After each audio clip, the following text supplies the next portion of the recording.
Welcome and thank you for tuning in to the Shining Scholar Education Podcast, where we talk about secondary English and language arts tips, strategies, and resources. We'll also share the ups and downs in the wonderful world of teaching. I'm your host, Charlie, and I'm a teacher creator here with Shining Scholar Education. We hope you enjoy the show.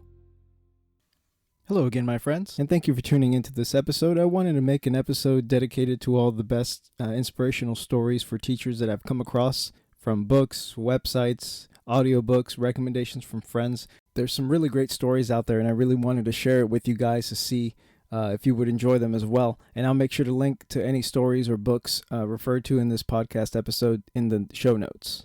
A lot of these stories come from Zen Buddhism. One book is called 101 Zen Stories, and another word for them is koans. Something I learned, I didn't know what that was. Koans, which is a paradoxical anecdote or riddle used in Zen Buddhism, which is pretty cool. So if that's one thing you learned for today, there you go, you knocked it out. You can stop listening to the podcast. I'm just joking. On to the first story. This first story doesn't have a title, but because of its plot, I'd like to call it The Frogs and Perception.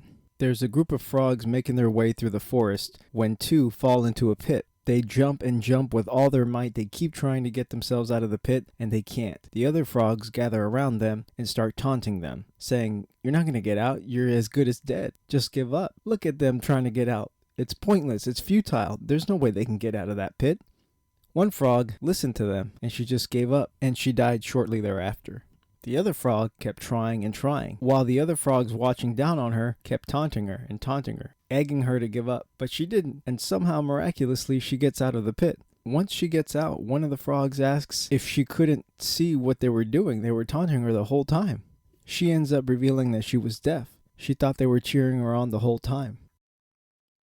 This story made me reflect a lot on how many of our conflicts or perceived conflicts come from exactly that, perception. How many times do we fill in the blanks with things that may not necessarily be the truth, but may reflect on our own insecurities? For example, how many times have we seen people speaking in front of us or, whispering things to each other in front of us and we think it's about us? Or if someone makes a blanket statement and we feel like they're indirectly speaking to us. Now, sometimes it's validated, but I would venture to say that most of the time it's not. Something to think about, something I've thought about, and I think have grown personally from it. This next story also doesn't have a title, but I'll refer to it as The Heart of a Mouse. So, according to an old fable, there was a mouse that was always afraid of the cat. One day, the magician saw the mouse and its fearful way of living, and decided to help it out by granting it a wish. So the mouse wished to be a cat, and instantly the magician turned the mouse into a cat. But then suddenly, the cat was afraid of the dog. So again, the magician turned it into a dog. Once it was a dog, it was afraid of the panther. And then once it was a panther, it was afraid of the hunter. At this point, the magician gets frustrated and tells the mouse, "I've turned you into everything that you wanted. Nothing I can do will be of any help to you because you still have the heart of a mouse." Now this one kind of cuts deep, or it forces one to look inside themselves to really check themselves out introspectively and reflect on what is it that we're really afraid of. Are we afraid of being afraid? Is it our crutch that we just go to every time there's a conflict? Maybe we're afraid of how great we can truly be, but it's easier to stay in the norm.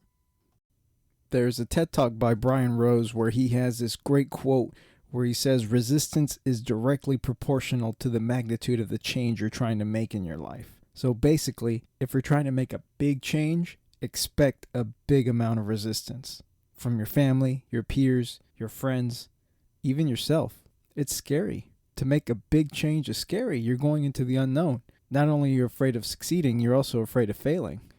So it looks like you're really between a rock and a hard place. I'll make sure to link to that TED Talk here in the show notes for you so you can check it out. It's a great inspirational TED Talk. This next story involves the Greek philosopher Socrates, or Socrates, as Bill and Ted referred to him when they went back and actually met the Greek philosopher. No, it was a great silly movie. Anyway, Socrates was a very wise person, and he always preached living a frugal life. He wouldn't even wear shoes sometimes. So once he was walking through the marketplace and he was looking at all the things they had for sale. And then one of his followers and friends asks him, "But why are you here if you're always preaching to live simply and without many possessions?" And Socrates replied, "I like to go there to discover how many things I'm happy without."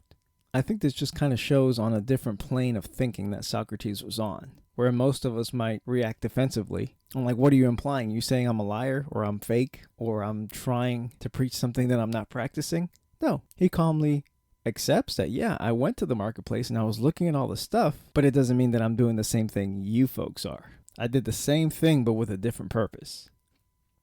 The next one's really short. It's a wise man saying, you don't realize how much your hair weighs until you shave it all off. Just the same, you don't realize how much your fears weigh you down until you release them.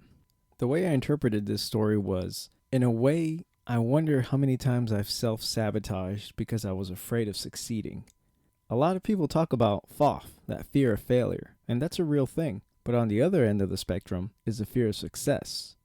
I think maybe some have become too comfortable with failure. Yeah, I failed at that. I was never good at it, or I was terrible at math, or I'm not a great business person, or whatever the case may be. But when it comes to success, once you succeed, that's another level of power. But at the same time, it's another level of responsibility. Because once you've shown your capabilities, there's no denying them anymore.